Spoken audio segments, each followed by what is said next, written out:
In this video, we want to talk about the if function.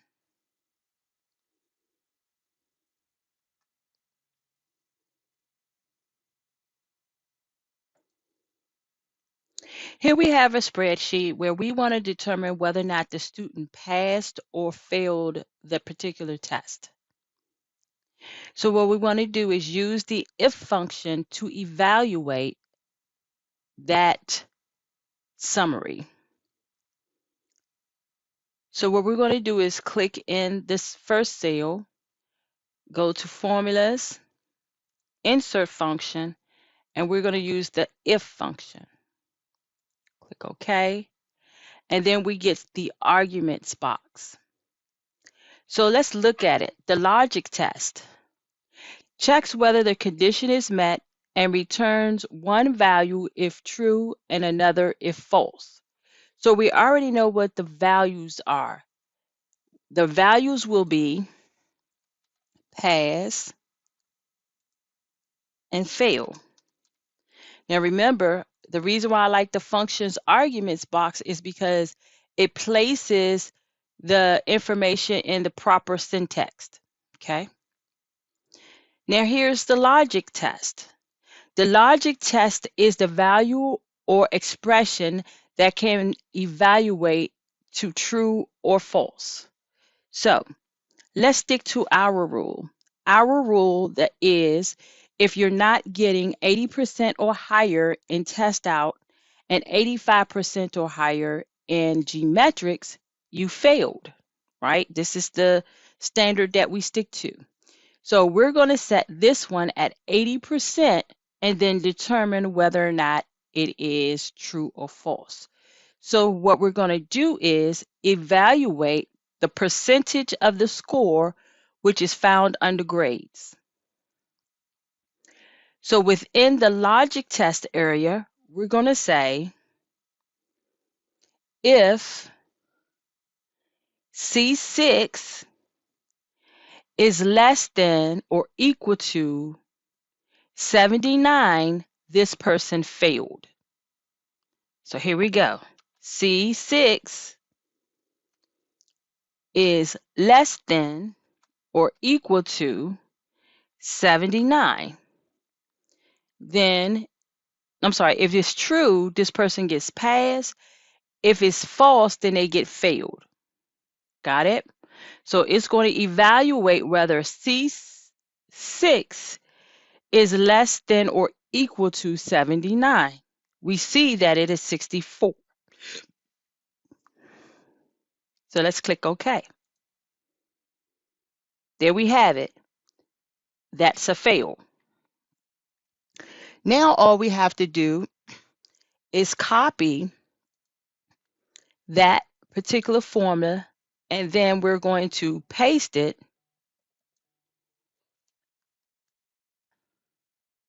and we're only going to paste the formula. And there you have it. It returned the value for each one.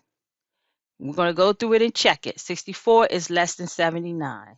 70 is less than 79. So we have a lot of people in this particular class that failed this particular test.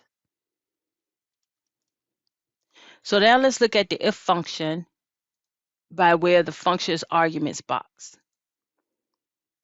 There we have it. C6 is less than or equal to 79. If this is true, pass. If it's false, fail. So let's look at how this syntax is written. There you have it.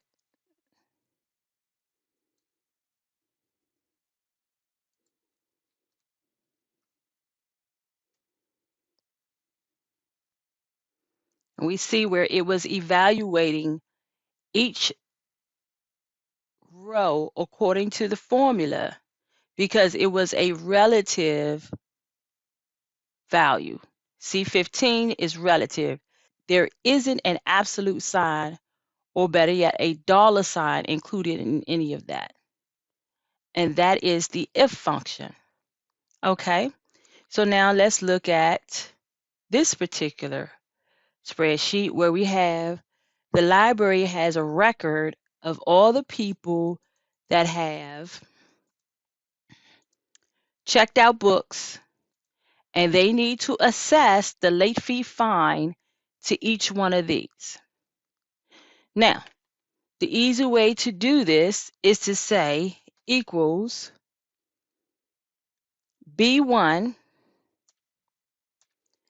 times D5. There we have it, and we have 0. Now, let's see what happens when we copy it to the rest of the cells. We have ended up with the value sign because we use a relative reference, which causes the row and the column to change. Okay, so in this instance, we need to make B1 an absolute value and then copy the formula down to the rest of the cells. So here we go. We're going to put our cursor in B1 and hit F4. Now, B1